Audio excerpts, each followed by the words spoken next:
We have just arrived at the Big Blue Marble Bookstore in Philadelphia in Mount Airy, and here are our books waiting to be purchased, and we're going to go upstairs now and meet Malika. And we were fortunate enough to be invited by the owners and by Malika, who is going to tell us a little bit about Big Blue Marble Bookstore and the many ways in which it serves the community. Hi, my name is Malika Fruin. I'm the events coordinator here at Big Blue Marble Bookstore. We are an independent bookstore in the Mount Airy neighborhood of Philadelphia, about 20 minutes from Center City. And we are excited to be a community hub. We do regular weekly events here for kids and young adults and adults. We have story times. We work with neighborhood schools doing after-school programs and classroom library projects. We offer discounts to teachers and to social workers and to birth instructors. Wow. And we're just really excited to collaborate with the different other local businesses in the area and offer this as like a third place for people to come to really become engaged with different authors and books and things of that nature. If there is someone out there, God forbid, who does not support their local independent bookseller, what would you say to them right now? Well, you know, it's always a great thing to come into an independent bookstore. We have our own quirky qualities. You know, if you go on Amazon.com, you do get price discounts and different things like that, but with an independent bookstore you can come in, the staff can point you directly to a book that you might love and a new author that you might never have heard of if you just did an Amazon search. We really try to promote local authors from around the area, people taking risks in the publishing industry, and that's not something that you're going to find in big box stores. The depressing part of the publishing industry right now and the book selling industry is that I think, you know, the more Barnes & Noble takes over books, the more they're going to be the only ones that are saying these are the books that you should read. And that's just less and less of a choice and leaves out a bunch of voices that might never be heard. Absolutely. And having multiple voices is what community is all about. Exactly. Thank you very much, Malika, for sharing your thoughts with us. Thanks so much. Lockman, author of Gringolandia. It's the story of a 17-year-old refugee from Chile during the Pinochet dictatorship, whose father is a political prisoner still back in Chile while the family has fled and gone into exile in the United States. And the story begins with Daniel, the boy, pronounced Daniel in English, when he's 11 years old and soldiers come break into his apartment and arrest his father for publishing an underground newspaper. And after the family flees, he comes to the United States, he learns English, he joins a soccer team and plays lead guitar for a band and has a gringa girlfriend. Everything looks good until his father is suddenly released from prison, rejoins the family. Danielle has anticipated this event, but when his father arrives at the airport and he has gone with his mother to pick his father up, he isn't prepared for the man who he sees at the other end of the jetway. Because Danielle has changed in one way by living in the United States for 5.5 years, and his father has changed in another way from being a political prisoner and tortured in Pinochet's prisons for 5.5 years. So the story really is about Danielle's journey to find his father, and through his father to find his country and himself.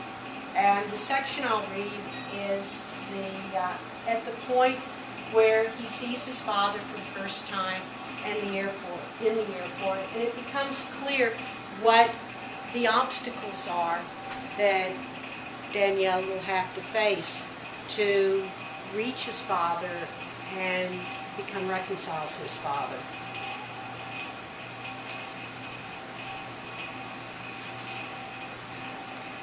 And at this point, he's already seen what his father looks like. His father walks with a limp. He doesn't know the extent of his father's injuries, but he goes to pick up his mother and father in a van he was borrowed from his friend. Avoiding the sleeping airport policeman, I bring the van around to the taxis and limos only exit, load the suitcase in the back, and help my father climb to the front passenger seat. I notice he can barely use his left arm. His wrist is stick-thin, and the skin is paler and smoother than that of his hand. I wonder if he'd hurt his wrist earlier and re-injured it, lugging the heavy suitcase. "You're driving?" he says to me. "Yes." "Unbelievable." He shakes his head. "I got my license a year ago. I'm an experienced driver.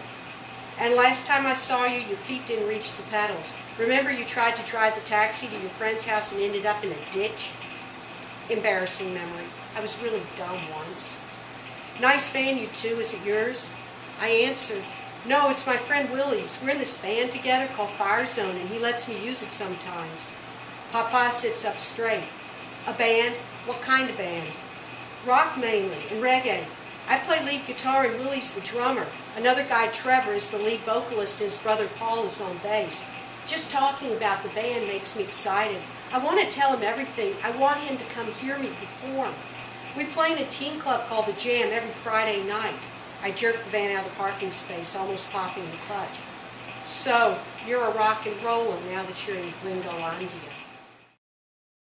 About a 17-year-old Indian American young woman who is living with her single mom, has been raised by her single mom to believe that she is American. And then the attacks on 9/11 happened, and all of a sudden she's very aware that she's not seen as American.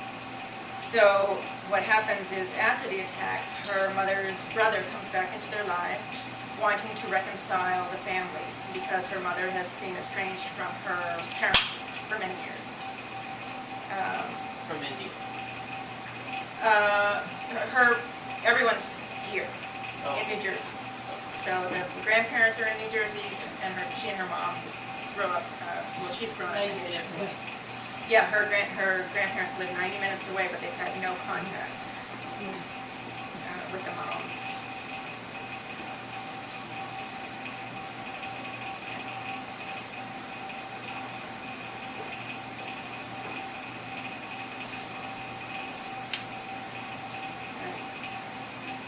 So she and her uncle, this is the section where she and her uncle are at a tea shop, and she's been asking him questions about her mom and about their family history. The phone rings. He picks it up, opens it, looks at the caller ID, and closes it. He closes it and puts it back into his pocket. Right away it buzzes again. He knits his brow as he looks at the caller ID. He holds up a finger. 1 second, Summer. Hello? I sit back and sigh. I know there's no rush. I have plenty of time to ask Uncle Sandeep to fill me in on everything Mom left out all these years. His eyes widen in alarm as he scrambles to his feet. He speaks rapidly in Punjabi as he grabs his coat and belongings. I quickly grab my things and follow. He clicks off his phone as we rush out of the tea shop. Is it Naniji and Nanaji? I ask, buckling myself into the seat. No, he says, his voice strained. It's the Gurdwara, the temple I took you to. Someone has thrown a makeshift bomb through one of the windows. My heart pounds a furious drumbeat in my ears on the way to the Gurdwara. I clutch the door handle as Uncle Sandeep speeds all the way there. A makeshift bomb. When we round the corner and the Gurdwara comes into view, my hand flies to my chest as I let out a choked gasp. The Gurdwara is burning. The place where I had those moments of complete serenity is now swallowed by flames. They leap like dancers, red and yellow arms stabbing into the night sky, embers flying, and sparks disappearing into the stars.